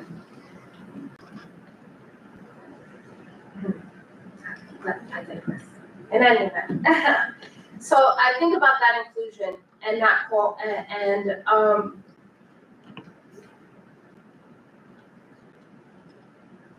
I think about who I am as a judge. I'm a person who gives others a fair opportunity to be heard on the merits, which is what I ask. This is the type of fairness that I've been committed to giving to people for 9 years as a civil court judge in the last 3 years as an acting Supreme Court justice.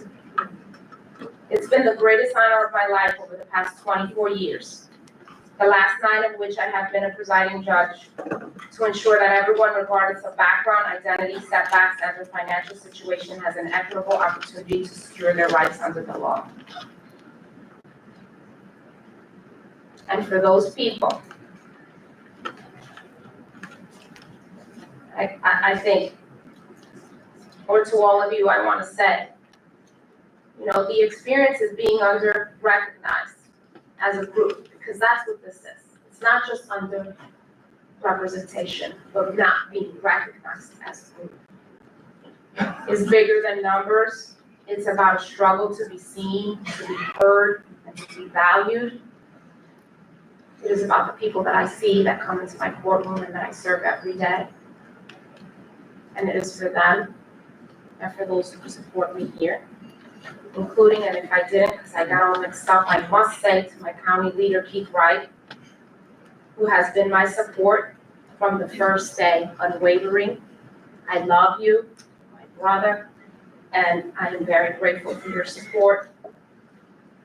And for all of those who believe in me and believe that we have a chance at inclusion tonight of someone like me, a young woman born to immigrant parents, one who had a 7th grade education and another who had a 3rd grade education, who graduated 3.98 in her class, went on to Cornell Law School, served on the Journal of Law and Public Policy, worked at the Court of Appeals for 5 years, handling the most novel and complicated issues in this court, who worked in the trial courts, who has served in family court, in criminal court, and in Article 81 parts dealing with mental hygiene issues, and who is now sitting in a junior commercial part and looking forward to a greater future in that regard as well. I accept the nomination.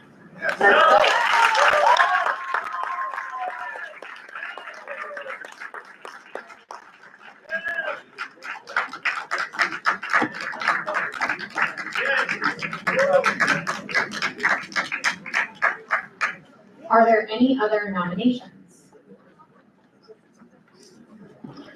Hearing none, the chair now declares nominations closed and calls for a vote on the 3rd seat nomination of the Democratic candidate for the public office of Justice of the Supreme Court for the 1st Judicial District. We will now call a roll by assembly district. Give him some time to caucus. Yeah. So the procedure, if you look at your rules in front of you, shall be that one person who leads the delegation of the judicial delegates for the judicial convention shall record the preference of each of the delegates of the assembly district. We will then call the numbers of the assembly district, and that person shall give us the vote totals for each of the 3 candidates who have accepted the nomination. A majority of those votes cast shall constitute the threshold at which we will have found a nominee. If no candidate receives the majority of votes cast, we will hold another round of voting with the candidate initially receiving the lowest number of votes no longer eligible to receive votes in the subsequent round. And we shall repeat until we have a candidate with a majority of the vote. So, as you are caucusing amongst your assembly districts, we will give you a minute or so, and then we will call you by number, starting with the 61st.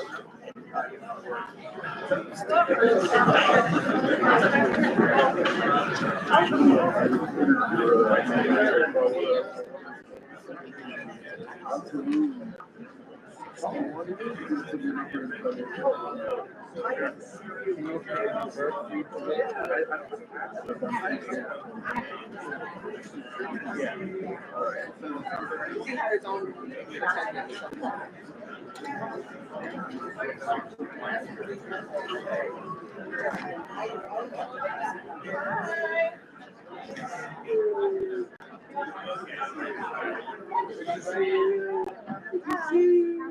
job. It seems smooth. It's going well. Nice to see you. Hey, excellent. Are you gonna stick around to give some remarks at the end? We should be over fairly soon. If you're around, we do. Why don't you just acknowledge me right now? Do it now. And just say, That's a thing. We could yeah, just do yeah, it. just acknowledge. So I also, while you are focusing, Just want to take a acknowledge. moment to acknowledge an elected we missed, which is the state senator for this area, State Senator Brad Boylman Siegel. Thank you. Who not only chairs the Committee on Codes, very important committee for this convention in the state senate, but will be our future Manhattan Borough President. Oh, Judicial. Yeah, whatever.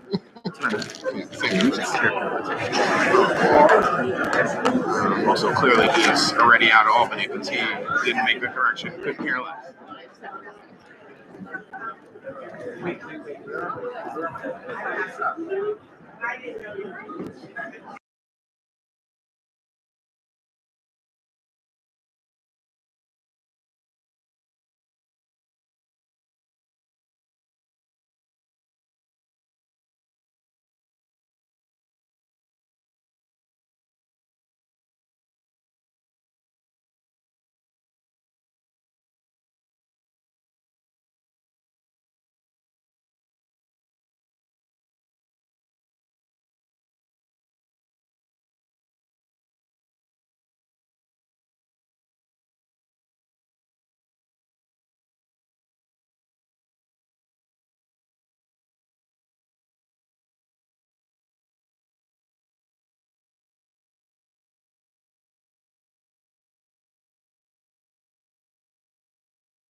Now are we ready? All right, the owl is unmuted. Okay.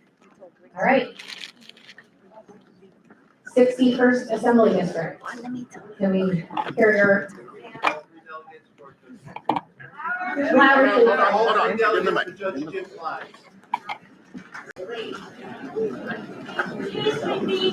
Three delegates for Jim Clines. That was 3 delegates for Jim Clines. I will do my best to repeat this as we go. 65th. The Sunny 65th Assembly District proudly casts 8 votes for Jim Clines and 1 for Emily Morales Minerva. The 66th.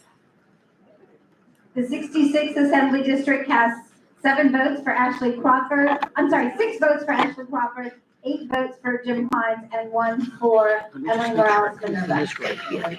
The 67th. The 67th district,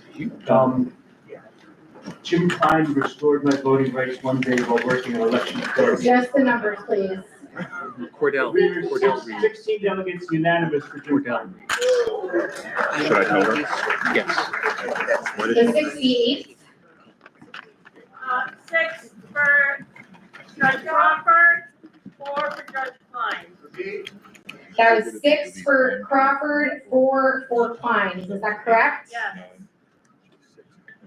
The 69th. 69, 7 for Crawford, and 9 for Klein. Could they repeat that? That is 7 for Ashley Crawford, and I'm sorry, what was the? 9 for Jim Clines. The 70th. Yeah. You're right here. It's on here? Yeah. You can read it. I mean, someone can read it.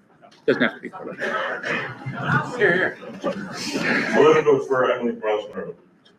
And 1 for Ashley. And 1 for Ashley Crawford.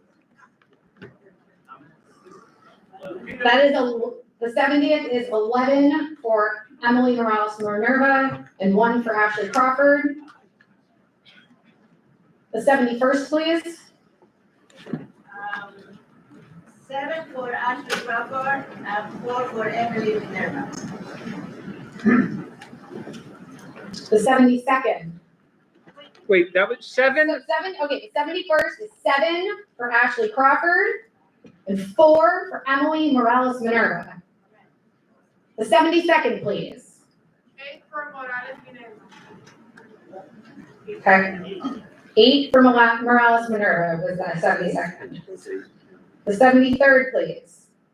73rd is 14 for Judge Jim Clines.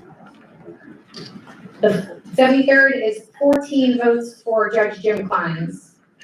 The 74th, please. 4 for Ashley Crawford and 9 for Jim Klein. In case there was anyone who didn't hear that, that's 4 for Ashley Crawford and 9 for Jim Clines. The 75th, please. 13 delegates from the 75th vote as follows. Ashley Crawford, 6. James Klein, 7. So that is 6 for Ashley Crawford and 7 for Jim Clines. And the 76th Assembly District. 76th Assembly District has all 15 votes for the Honorable Jim Klein. That is 15 votes for Jim Klein. That is Jim. That's 15 for Jim. And what is it for 69? 69 is 7 and 9. 9 for Jim. Okay, that's what I got. Somebody do the math? Wait.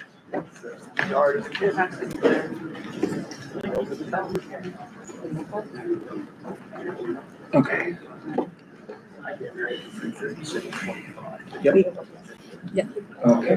Yep. So that's 60% for Jim. It's just, The total. yeah, the total is fine, yes? Okay. Perfect, thank you.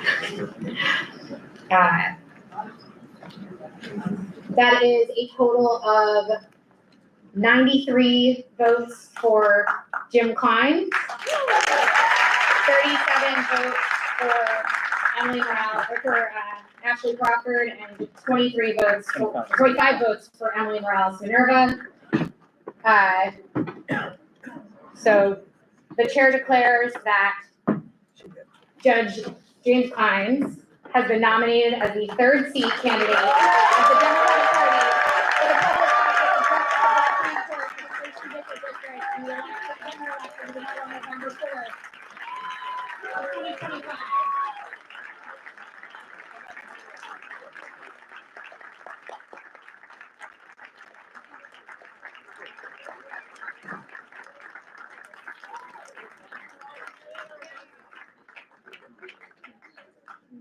The chair now recognizes Niles Robinson.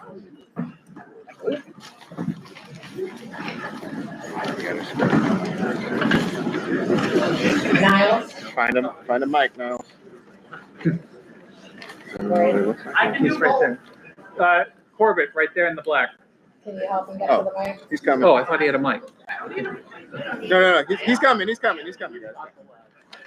No, we just need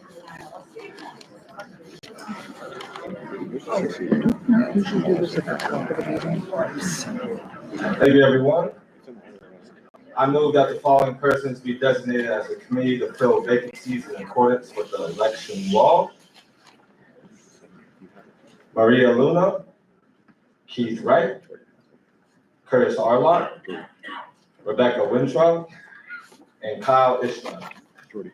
Is there a second?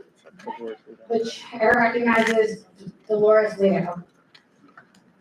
I second the motion naming committee to fill vacancies. Is there any discussion of the resolution? Hearing no further discussion, the chair will call for a vote. Those in favor of the resolution naming a committee to fill vacancies, say aye. Aye. Those opposed, say no. The ayes have it, and the resolution is adopted. The chair now calls for the motion to adjourn. The chair now recognizes Mike Corbett. Not gonna go over my 5 seconds. Motion to adjourn. Is there a second? Thank you, Smith. All those in favor? Aye. Thank you, everybody, and congratulations. There will be now a party across the street at Maple, if you have the information.